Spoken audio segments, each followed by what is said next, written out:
Toda vida é preciosa, mas não a de um assassino em massa. Essas pessoas podem tirar vidas pelos motivos mais ridículos que você possa imaginar. Alguns fazem isso por prazer sexual, alguns fazem isso por ganho financeiro e outros fazem isso apenas por fazer. É realmente muito assustador quando você pensa sobre isso. No vídeo de hoje vamos contar a história de Brandon Scott Hall. Vamos mergulhar na história do atirador da FedEx.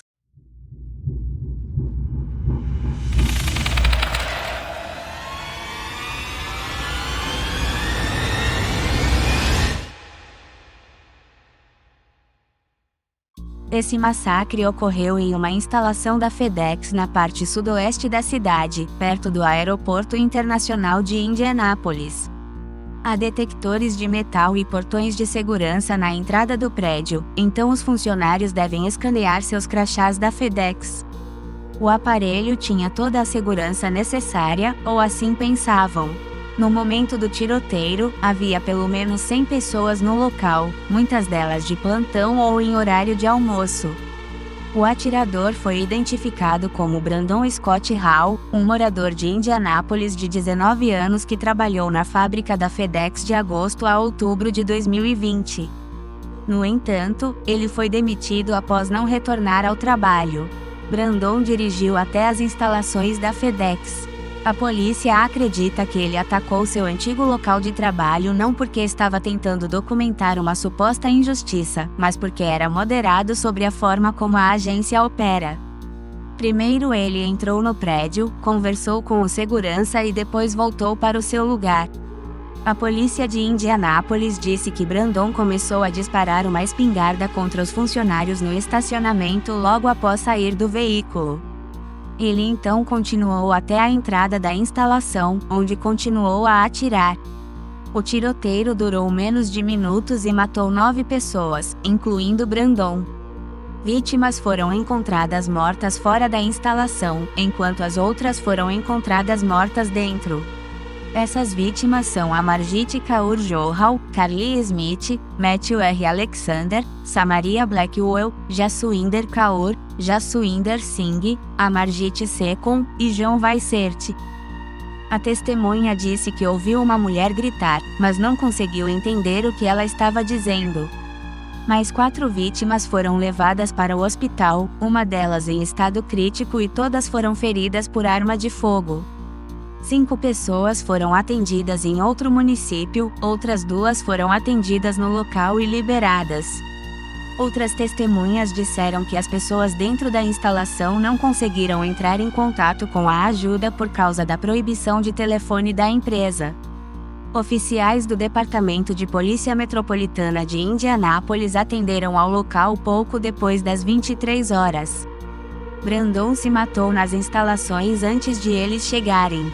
Após o tiroteio, as autoridades revistaram a casa dele e apreenderam provas, incluindo eletrônicos. Um exame do conteúdo arquivado de sua conta excluída do Facebook não revelou um possível motivo. No entanto, a pesquisa revelou que ele era um grande fã da série animada My Little Pony, A Amizade é Mágica.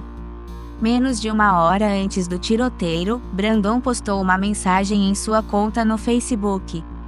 Espero poder estar com Applejack na vida após a morte. Minha vida não tem sentido sem ele. Se não houver vida após a morte e ele não for real, então minha vida nunca terá importância. Após uma investigação finalmente concluiu que o tiroteio em massa foi uma tentativa de suicídio para mostrar sua masculinidade e habilidade ao realizar seu desejo final de experimentar matar pessoas. O agente especial do FBI em Indianápolis, Paul Keenan, disse que o foco de Brandon em provar sua masculinidade estava parcialmente relacionado a uma tentativa fracassada de morar sozinho, que terminou com ele voltando para sua antiga casa. O agente especial Keenan também disse que Brandon teve pensamentos suicidas quase todos os dias nos meses que antecederam o tiroteio.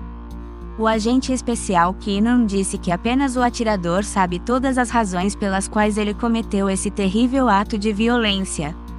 Neste momento, no entanto, o FBI está confiante de que a avaliação da unidade de análise comportamental do FBI está correta com base nas evidências coletadas. Ele acrescentou que Brandon não parece ser motivado por um partido ou desejo de promover qualquer ideologia. Ele disse: "Então olhamos para computadores, telefones e tudo mais. O foco estava principalmente na propaganda do tipo nazista da Segunda Guerra Mundial. Esta foi uma porcentagem muito pequena da visualização total. Acho que examinamos cerca de 175 mil arquivos naquele computador e havia algo em torno de menos de 200 arquivos, principalmente militares alemães e nazistas alemães. Mas não havia sinal de hostilidade para com as comunidades doentes ou outros grupos." Brandon foi diagnosticado com vários distúrbios comportamentais desde a primeira série. Seu comportamento quando criança piorou a ponto de a polícia ter que ser chamada à sua casa pelo menos 2 vezes. Quando adolescente, ele tentou suicídio e abusou fisicamente de sua mãe. Em março de 2020, sua mãe contatou as autoridades locais e alertou sobre as intenções do filho de se suicidar, o que motivou a abertura de uma investigação. A polícia foi até a casa e o levou para um hospital. Enquanto era algemado, Brandon instruiu os policiais a desligarem seu computador porque ele não queria que ninguém visse o que havia lá. A polícia foi confiscar a espingarda e monitorar o computador de Brandon em busca de sites de supremacia branca. Durante esse processo, ele foi imediatamente colocado em uma prisão de saúde mental pelo Departamento de Polícia Metropolitana de Indianápolis, mas liberado menos de 2 horas depois. Em abril de 2020, Brandon foi questionado pelo FBI sobre os sites. A investigação foi posteriormente encerrada por falta de provas de qualquer crime ou de sua ideologia racista extremista, embora a espingarda não tenha sido devolvida a ele. A polícia diz que Brandon usou um rifle 2AR-15 no tiroteio. Ambos foram comprados em uma loja de armas legalmente licenciada em julho e setembro de 2020. A polícia não disse onde Brandon comprou os rifles usados no tiroteio, mas disse que a investigação ainda está em andamento. De acordo com a lei da Bandeira Vermelha de Indiana, Brandon poderia ter sido impedido de comprar uma arma de fogo por pelo menos 6 meses após sua detenção temporária por saúde mental se uma audiência com um juiz fosse marcada dentro de um dia após o confisco da espingarda. No entanto, os promotores do condado de Marion decidiram não planejar tal julgamento porque acreditam que as autoridades já cumpriram o propósito da lei.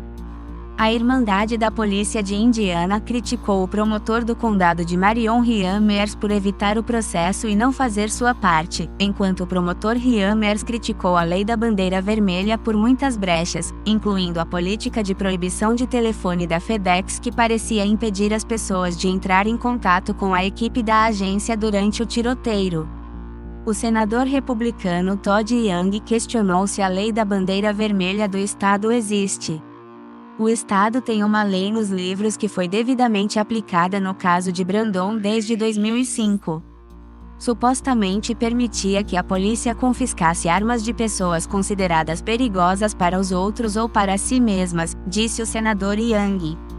Sabemos que a família Rozier pediu ajuda que tinha um filho com problemas de saúde mental.